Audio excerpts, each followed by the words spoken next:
I've neglected finishing my video series on the 20 Justicialist truths for about a year now, and I am going to continue those basically with this video.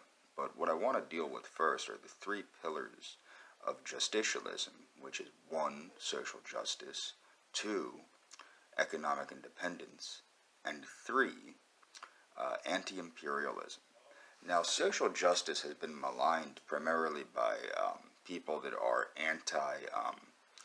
they're anti-justice in a lot of ways, because the fact of the matter is, what people don't understand is you can judge a country's prosperity not by how well the top 1 or 2% are doing, or the top 10% or the top 20%. You can only judge a nation's true prosperity by the well-being of everyone in that nation. And this was something that Juan Perón understood and put into the 20 Justicialist truths. An example I like to use is the Minoan civilization was quite more, the people in the Minoan civilization did quite better on the average than the people in Rome. But you see Rome, which was more powerful and more mighty and built an empire, you see them being seen as the masters of the Mediterranean. But in reality, the Minoan civilization was much more balanced with who was doing good. Nobody was doing badly. And that's the difference. One of the main differences between communism and third positionism is communism seeks equality. And a lot of times or all of the time with communism, that equality comes down to pulling down the top caste. Okay? Whereas with third positionism, whether it's fascism, National Socialism, or Justicialism, they respect the class stratification, and it's more about equity, better access to things like health care, vacation time, the ability to actually be who you are and express who you are as a person. These are things that are seen in third positionism, whereas in communism it's homogeneity.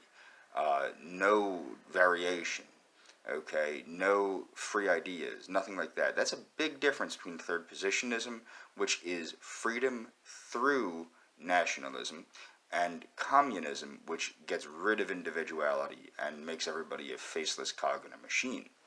Now, number 2, you have economic independence. Now, this goes back to Benito Mussolini and fascism. Now, what Benito Mussolini and Juan Perón and Adolf Hitler understood is a country that is militarily powerful can be brought to its knees by economics. And this is very true. This is currently happening to the United States as we speak. We are being brought to our knees because we have empowered our economic enemies. Now, economic independence is a requirement for prosperity, and also the making of your own goods and services is a requirement for self-sufficiency.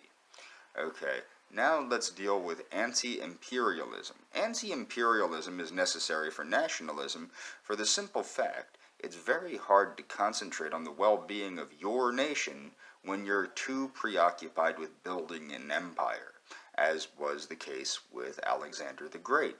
So the fact of the matter is, like Rome, what killed Rome? Well, what killed Rome more than anything else, aside from the rampant homosexuality and rampant, just plain deplorable behavior of the average Roman, was the fact that it concentrated on building an empire more than it concentrated on the well-being of its citizenry.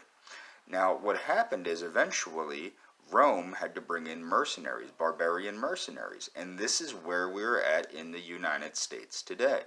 The United States is having to bring in foreigners under these H-1B visas to get jobs, to enrich the wealthy at the expense of the poor, to give these jobs to people from foreign nations, from Asia and whatnot, and Africa, and to take the ability to earn money, to earn a livelihood away from the average American citizen, which is causing, and this is not the fault of these people from Asia or Africa, this is the fault of our government bowing to the very wealthy and allowing the very wealthy to make the laws in the United States through the special interests and lobbyists.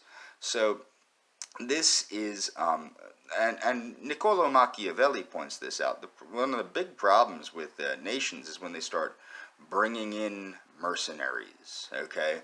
And that's what this is. We're bringing in, not the people of the United States, but the government is bringing in economic mercenaries, if you will, from the third world, and it is basically collapsing the culture of the United States.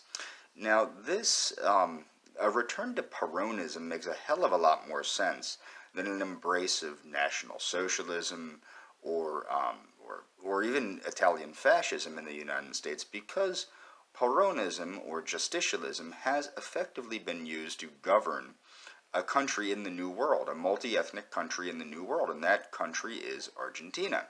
Now, what's more is, what people don't understand is, oh yeah, so this caused inflation. There was inflation caused in Argentina through the implementation of specific social programs, okay?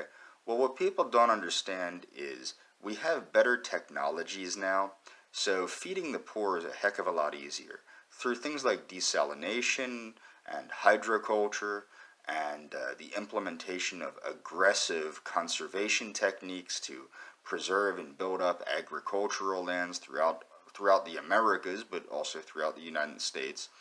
It's much easier to provide these services to the poor, but you also need to step out of the money mine. One of the things that always collapses a program that's set up, a governmental program set up to help the average person, is the money mind.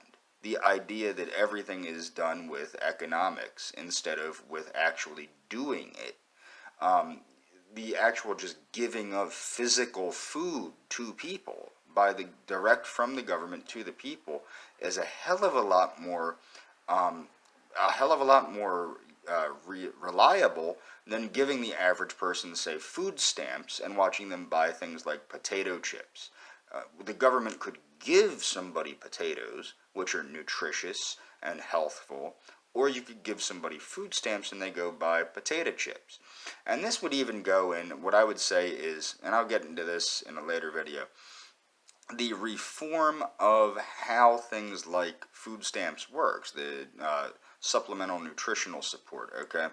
Now, in the United States, we have food stamps. The problem with food stamps is you can use food stamps to buy unhealthful foods and foods that cause pleasure. They're too pleasurable to eat, and these things include things like meat and dairy and junk foods. These things are not necessary to the health of a healthy person, and therefore these are not basic needs being provided.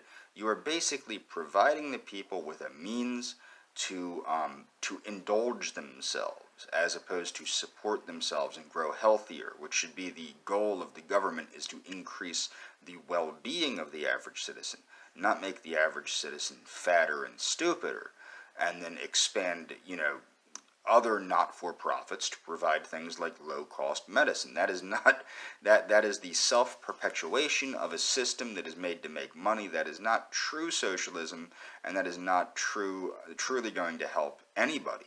It's just it will help the top 1%, which are making money off of it. So the thing is, people need to look at these things realistically.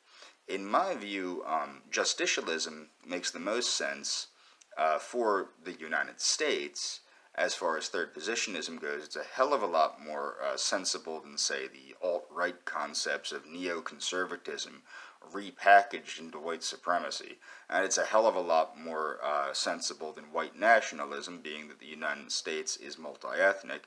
And it's a hell of a lot more workable with U.S. values than, say, Italian fascism or even German National Socialism, which is surprising because there's a lot of German influence in the United States, but a lot of that German influence has been smashed out via the the anti-Germanization campaigns after World War I and World War II. So Peronism or Justicialism is in sync with Americanism and would be beautiful to be explored by people that call themselves U S nationalists.